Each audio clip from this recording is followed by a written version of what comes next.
Good morning, everyone. Thank you for tuning in here at ESCMID Global TV.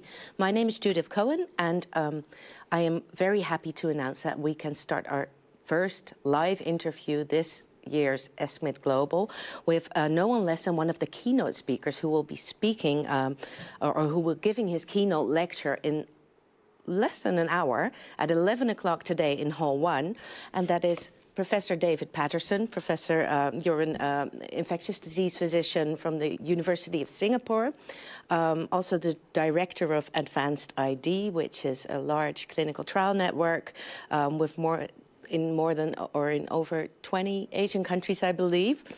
And today you will be speaking to the participants here at ESCMID Global about Asia, an AMR hot zone. A warm welcome to you, David. Thank you for joining us in the studio. Thank you so much for having me, Judith. It's absolutely my pleasure. Yeah, well, great. Well, you were just mentioning to me a little bit about the title of your keynote lecture, A Hot Zone. And you were just saying that, well, Singapore is not whole of Asia, of course, but you live in Singapore. And what's the temperature like? Yeah, well, I'm sure it's a very enviable position for people, particularly in the Northern Hemisphere, because in Singapore, from January to December, it's 28 to 32 degrees. And in fact, in a lot of places in Southeast Asia, that's the case. And so the title of the talk, yes, it can be very hot in Asia, but unfortunately, it can be very hot in terms of very bad bacterial infections. And that's going to be the focus of my lecture today. Yeah, it's a hot topic. Exactly. Yeah, because AMR is a public health threat, but I believe particularly so in Asia. Can you tell us a little bit more about that? Yeah. So people have, of course, heard about HIV and TB and malaria. But when you actually look at the data of how many people die and how many life years are lost, so that accounts if little babies get infections, for example, that's more life years lost than a 90-year-old. So in fact, the bacterial infections associated with AMR account for more life years lost than any of HIV or TB or malaria. And yet, I think there's probably not a single politician in the world who's not heard of TB, malaria, or HIV, but how many of them know about AMR? And, I think we as infectious diseases doctors and microbiologists and pharmacists are aware, but it is a very important public health problem. Yeah. And I guess one of the things in my lecture today is, what are the hot issues? Asia is the world epicenter for AMR, and what are we going to do about it? Because there's so much that we need to do. Yeah. And so why is Asia such a hot zone for AMR? Yeah. Well, I guess first of all, there's huge populations, massive populations. China and India, more than 1 billion people each. Countries like Indonesia, almost 300 million people. But is it also high density? In some places. Yeah.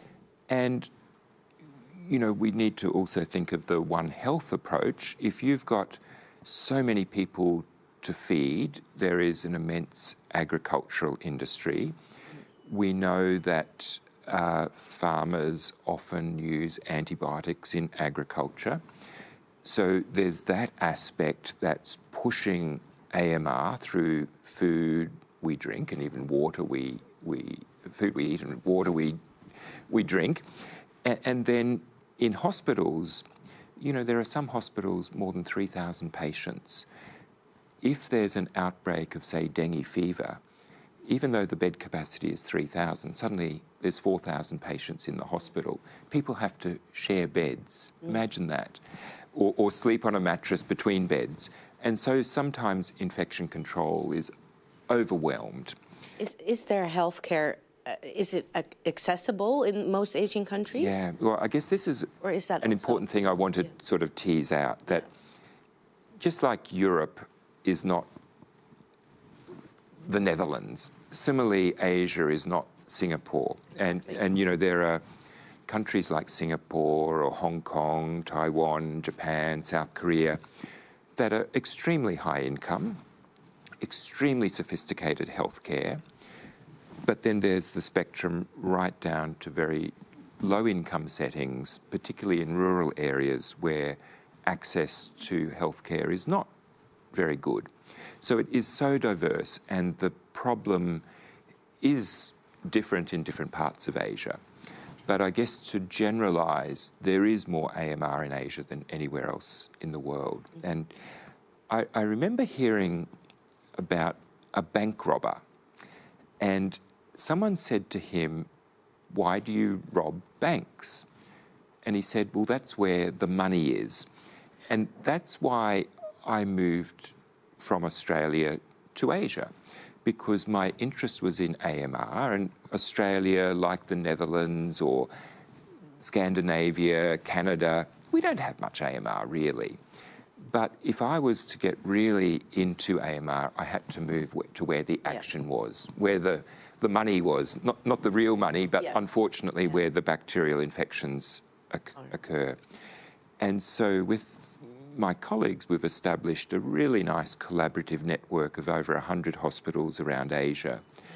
And we try and visit each of the hospitals and do ward rounds, go to the microbiology lab, talk to the doctors, and really see what are your problems on a day-to-day basis. Are those different types of hospitals, like in rural and also in more urbanized there's regions? Such a diversity of institutions, and the one thing that is uniform is the passion that the carers have for their patients, but also potentially the frustration that they see what's available in the US or in Western Europe in terms of antibiotics, where there's not as big a problem, and yet they don't have access to these antibiotics for their patients who really need them. And so that's, the number one thing I've learned is how amazing the doctors and nurses and pharmacists are across Asia, how much people want to do good for their communities and their patients. And that's sort of my mission. How can we get together, work out what are the problems and what can be some solutions that we can assist with? What do you believe is the largest challenge in these countries, or the countries that are in your network, the hospitals? Is it because the people are willing? Is it the regulations in the country or in the region, or is it healthcare systems organization, or is it a money issue, or is it a knowledge issue? Yeah, is it all of the above? It is all of the above, but I think access to antibiotics. Now, when I say access to antibiotics, in many parts of Asia, you can go to a pharmacy and you can get antibiotics without a prescription. That's not what I'm talking about. If you've got someone who's critically ill in a hospital, who's got a bacterial infection resistant to all of the antibiotics you have available, why is there not the availability of newer antibiotics in those settings? And unfortunately, it does come down to money, because the antibiotic business is broken. Antibiotic development is not profitable. And you can imagine a company that is struggling to stay afloat in the US, of course they would have the desire to help, billions of people, but they just don't have the resources. And so how can we, from a global point of view, provide access? And there are some great not-for-profit institutions that are getting out there and doing it. And I want to sort of showcase some of their work, because it really has the potential to save so many lives. And so I think if we can get equitable access to antibiotics, to diagnostics, to infection control strategies, we're going to make a real difference. Yeah. So with your advanced ID project or clinical trial network, what are your future goals or ambitions? What would you like to achieve on short term and long term? Yeah. So the first thing we did was, what is the situation on the ground? So we studied 10,000 patients. And with some of these bacterial infections resistant to antibiotics, 50% of people will be dead in 1 month. Now, if I had a cardiac arrest, I would have a more than 50% chance of survival in a month from cardiac arrest.